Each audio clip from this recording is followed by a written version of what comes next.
अस्सलाम वालेकुम।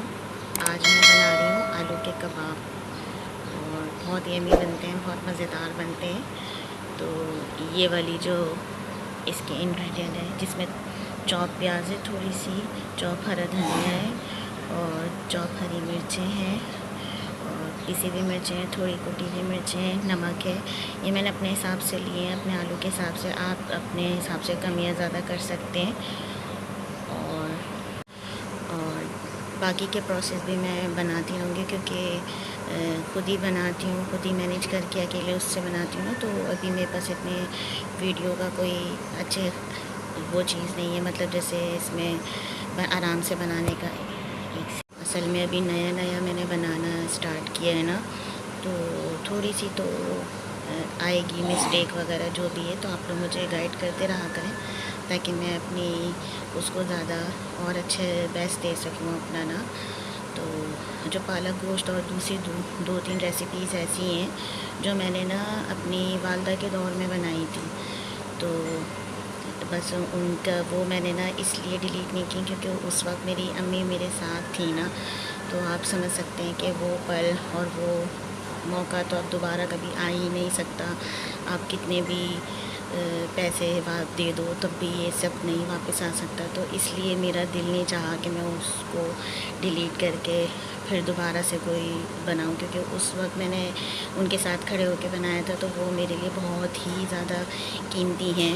जैसे पालक गोश्त है और तुरइयों की सब्ज़ी भी और दूसरी भी है, तो वो मैंने उनके दौर में बनाई थी, तो इसलिए मैंने डिलीट नहीं किया। वरना अब मेरी पूरी कोशिश होगी कि बनाने से पहले जो भी इंग्रेडिएंट डालूँ तो वो सब कुछ ना मैं आपको दिखा सकूँ ना। तो आहिस्ता आहिस्ता ये सब कुछ होगा। तो जो भी हो तो आप फिर मुझे बताइएगा, लेकिन टेस्ट इतना ज़बरदस्त होगा इंशाल्लाह। बेसिकली ये मेरा कुकिंग का चैनल नहीं है, मैं दूसरी चीज़ें भी इसमें डालूँगी, जैसे कभी ब्लॉग बना लिया, कभी कुछ, लेकिन कुकिंग का नहीं है। तो बस ये है कि अल्लाह पाक कामयाबी करे मुझे। आप मेरा हौसला अफजाई करिएगा, ठीक है।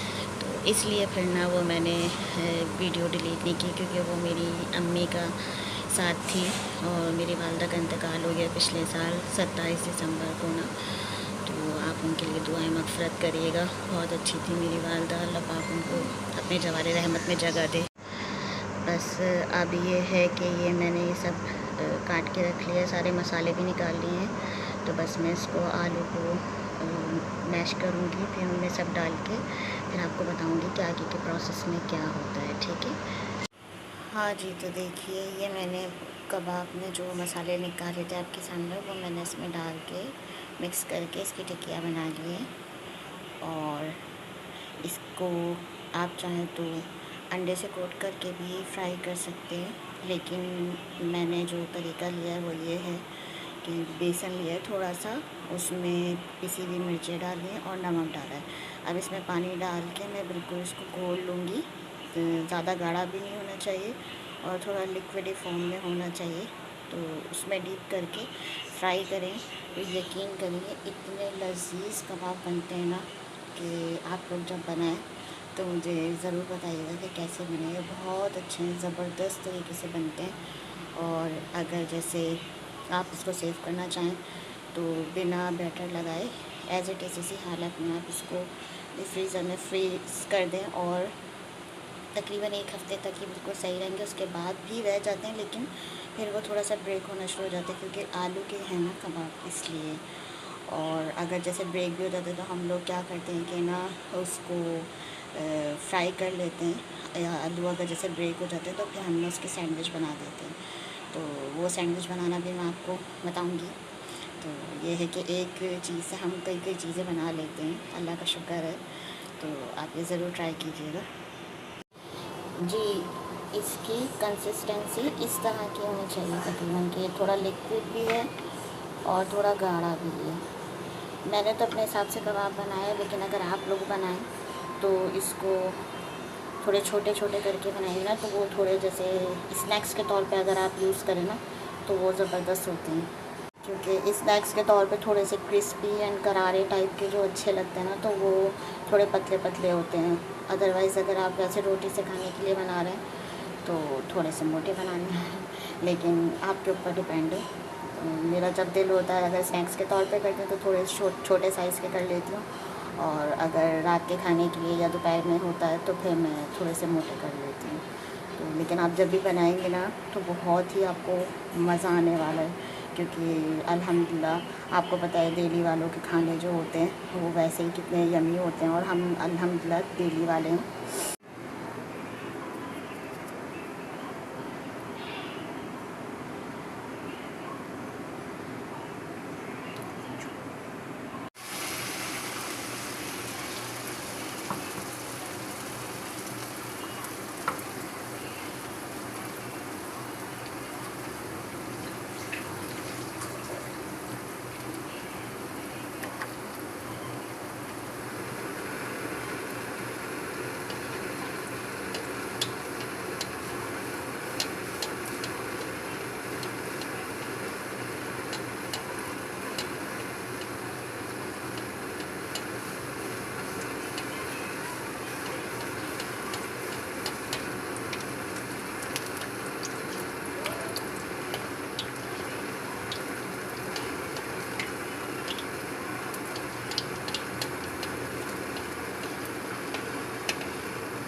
सेम इसी तरीके से सारे फ्राई हो जाएंगे। जब फ्राई हो जाएंगे तो मैं डिश आउट करके आपको दिखाऊंगी।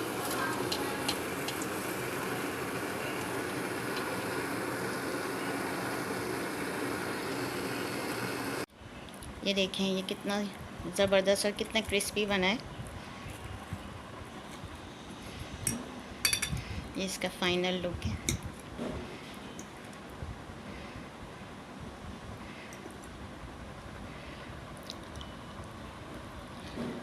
बहुत ज़बरदस्त बना है, बहुत ही यमी बना है, क्योंकि अल्हम्दुलिल्लाह मैंने बनाया है। बहुत अच्छा बना है। आप लोग ज़रूर ट्राई कीजिए और बताइएगा कैसा बना। अगर आप लोग एज अ स्नैक इसको यूज़ करें तो थोड़े छोटे साइज़ के कर लीजिएगा, पतले पतले से, तो वो और ज़्यादा क्रिस्पी बनेंगे। लेकिन ये हम रात में खाने में खाएंगे इसलिए ये ऐसा है। थोड़े से मैंने बड़े साइज़ के किए। बहुत ही यमी है, बहुत ज़बरदस्त है। खा के बताइएगा कैसे बने। और इसी कोई चाहें अगर कबाब हमारे बच भी जाते हैं ना तो हम इसको सैंडविच के तौर पे यूज़ कर लेते हैं, तो वो भी तरीका मैं आपको बताऊंगी। और ये ग्रीन चटनी भी मैंने ही बनाई है, किसी दिन ये भी बताऊंगी इंशाल्लाह।